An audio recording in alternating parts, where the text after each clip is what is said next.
നിയാസിക്കയുടെ punishment എന്താന്ന് വെച്ച് കഴിഞ്ഞാൽ നിയാസിക്ക ഇംഗ്ലീഷിന്റെ ഒരു വേർഡ് പോലും യൂസ് ചെയ്യാണ്ട് ഫുൾ മലയാളത്തിൽ ഞങ്ങൾ ചോദിക്കുന്ന ചോദ്യങ്ങൾക്ക് ഉത്തരം പറയണം.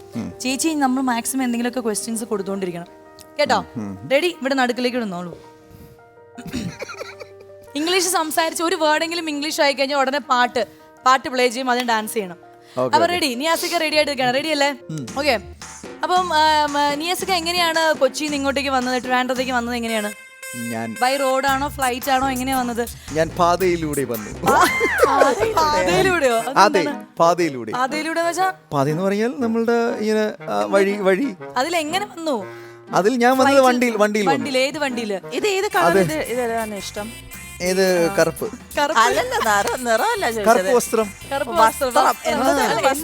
വസ്ത്രം എനിക്ക് ഏത് പിന്നെ രീതിയിലുള്ള വസ്ത്രവും ഇഷ്ടമാണ്. ഏത് രീതിയിലുള്ള വസ്ത്രമാണ് ഏത് രീതിയിലുള്ള. ഈ വസ്ത്രം ഇല്ലെങ്കിലും എനിക്ക് കുഴപ്പമില്ല. ഇതെന്താണ് ഇതിൽ എഴുതി വെച്ചിരിക്കുന്നത്? ഇതിൽ എഴുതി വെച്ചിരിക്കുന്നത് ആംഗലേയം.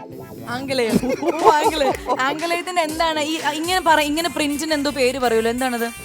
ഇതിന്റെ പേര് അല്ല, ഞാൻ അറിയില്ല എന്നുള്ള ഉത്തരം ഇവിടെ എടുക്കില്ല. അറിയില്ല പാടില്ല, മുക്കാനും മുള്ളാനും പാടില്ല. ഞാൻ ആക്ച്വലി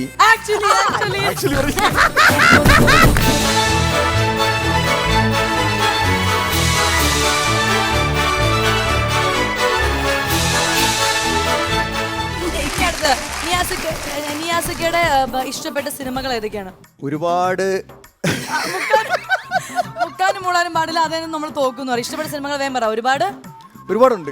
എവിടെ മദ്രാസിലുള്ള ജീവിതം എങ്ങനെയുണ്ട്? ചെന്നൈ വളരെ നല്ലതായിരുന്നു. എന്തൊക്കെയായിരുന്നു അവിടെ ആക്ടിവിറ്റീസ് ഒക്കെ? എന്തായിരുന്നു അവിടെ?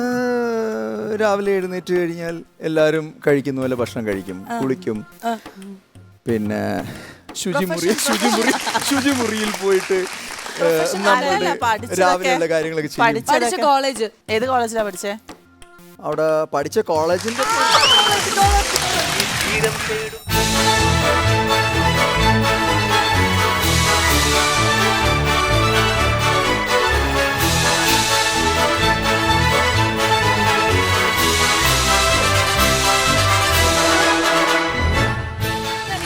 വർക്ക്ഔട്ടിന്റെ കാര്യങ്ങളൊക്കെ പറയൂ. എങ്ങനെയാണ് വർക്ക്ഔട്ട്സ്? എന്തൊക്കെ വർക്ക്ഔട്ട്സ് ആണ് ചെയ്യാറ്? ഞാന് വളരെ നല്ല രീതിയിൽ എന്റെ ശരീരം പരിപോഷിക്കുന്ന രീതിയിലുള്ള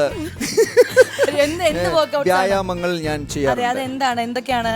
പുഷപ്സ് ആണോ അതെയോ സിറ്റപ്സ് ആണോ? കൈകൾ താഴെ ഇങ്ങനെ കുത്തിയിട്ട് ഇങ്ങനെ മുകളിലോട്ട് പോയിട്ട് കൈകൾ താഴെ മുകളിലോട്ട് പോവുക, പിന്നെയും താഴെ പോവുക, പിന്നെയും മുകളിലോട്ട്.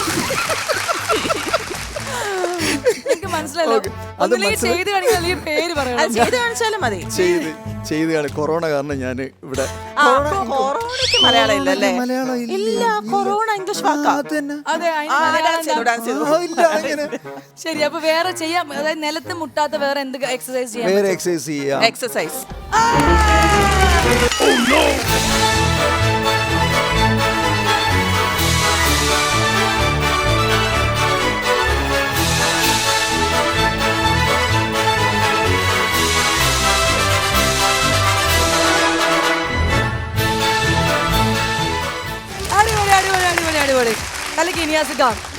കൊറേ പാടുപെട്ടല്ലോ. എങ്ങനെയുണ്ടായിരുന്നു ഈ ഗെയിം? പറ. വിചാരിച്ച പോലെ ഈസി ആയിരുന്നു? ഞാൻ ഇത് അറിഞ്ഞത് വരൂലായിരുന്നു. ഓക്കെ, അപ്പൊ നിയാസിക്ക ആൻഡ് മീര ചേച്ചി, നിങ്ങൾ ഗെയിം കളിച്ച് ക്ഷീണിച്ചിരിക്കല്ലേ? ഇനി നമുക്ക് കുറച്ച് വിശേഷങ്ങളിലേക്ക് പോയാലോ? മീര ചേച്ചി പറയൂ, ഡാൻസിനോടുള്ള ഒരു ഇഷ്ടം. ഡാൻസർ ആണ്, എത്ര വയസ്സ് മുതൽ ഡാൻസ് പഠിക്കുന്നു? അതൊക്കെ ഇഷ്ടമായിട്ടുള്ള ഒരു കാര്യമാണെന്നേ ഉള്ളൂ. ഞാൻ അങ്ങനെ ഭയങ്കര പഠിച്ചിട്ടുണ്ട്, ഇഷ്ടമാണ്. പക്ഷെ ഞാൻ അങ്ങനെ വളരെ ഫോക്കസ്ഡ് ആയിട്ടൊന്നും ഡാൻസ് പഠിച്ചിട്ടില്ല. ക്ലാസിക്കൽ തന്നെയാണ് പഠിച്ചത്. കഴിഞ്ഞ കുറച്ച് നാളായിട്ട് മോഹിനിയാട്ടം, ഒരു ഗ്യാപ്പ് കഴിഞ്ഞിട്ട് പിന്നെ മോഹിനിയാട്ടം പഠിച്ചു. അപ്പൊ അത് എൻജോയ് ചെയ്ത് ചെയ്യുന്നുണ്ട്. പിന്നെ വേറൊരു കാര്യം, നമ്മൾ സാധാരണ സീരിയലിലെ പെയർ എന്ന് പറയുമ്പോൾ അവരൊരു യങ്സ്റ്റേഴ്സിന്റെ പെയർ, അല്ലെങ്കിൽ അവരുടെ അങ്ങനെ കുസൃതി, അതൊക്കെയാണ്. നിങ്ങളുടെ രണ്ടുപേരും പ്രണയത്തിന് വേറൊരു ഭംഗിയുണ്ട്. നിങ്ങൾ അടുത്തിരുന്ന് സംസാരിക്കുമ്പോഴും നിങ്ങളുടെ കാര്യങ്ങൾ അതൊക്കെ ഒരു വേറൊരു ഫീലാണ്. പല ആൾക്കാർക്കും കണക്ട് ചെയ്യുന്നുണ്ടാവുക. പക്ഷെ നമ്മൾ ക്യാരക്ടേഴ്സിനെ മാറ്റി നിർത്തി കഴിഞ്ഞാൽ നിങ്ങൾ രണ്ടുപേരും ഒരു ഡുവറ്റ് പെർഫോമൻസ് കണ്ടാൽ എങ്ങനെ ഉണ്ടാവും? ഹൈലി റൊമാൻസ് വേണോ അതോ ക്യൂട്ട്നെസ് വേണോ? റൊമാൻസ് കുറച്ച് കുറയ്ക്കാം. ക്യൂട്ട് ആവാ അല്ലേ? പ്രായമായില്ലേ? ഇപ്പൊ സംഭവിച്ചു. അതാ ഇപ്പൊ പ്രായം സംഭവിച്ചല്ലോ. എനിക്ക് പ്രായമായി. ഞാൻ സെറ്റിലും പറയാറുള്ളൂ, ഞങ്ങളുടെ വയസ്സാങ്കാല പ്രേമമാണ്. അപ്പൊ പ്രേമിക്കേണ്ട എല്ലാം സ്വാസികയ്ക്കും പ്രേമിനും കൊടുത്തോളൂ. അവര് പ്രേമിച്ചോട്ടെ, ഞങ്ങളെ വെറുതെ വിടും. ഞങ്ങളിങ്ങനെ മരുന്നെടുത്ത് കൊടുക്കുക. പ്രേമിക്കാൻ വേണ്ടി ഇങ്ങനെ അലഞ്ഞു നടക്കാണ്. തരൂ സർ, സർ സീൻ തരൂ, ഞാനൊന്ന് കെട്ടിപ്പിടിച്ചോട്ടെ സർ. നിയാസികയ്ക്കും ആഗ്രഹമുണ്ട്. എപ്പോഴും നിയാസിക പറയും എനിക്ക് അപ്പൊ ഒരാളെ ഞാൻ പറഞ്ഞു കെട്ടിപ്പിടിക്കാൻ- അവിഹിതം കൊടുത്തോളാം പറഞ്ഞു. എനിക്ക് താല്പര്യമില്ല, അതുകൊണ്ട് അവിഹിതം ആയിക്കട്ടെ എന്ന് പറഞ്ഞു. മീരയ്ക്ക് ഓൺ സ്ക്രീനിൽ കെട്ടിപ്പിടിക്കാൻ താല്പര്യമില്ല, ഓഫ് സ്ക്രീൻ അയ്യോ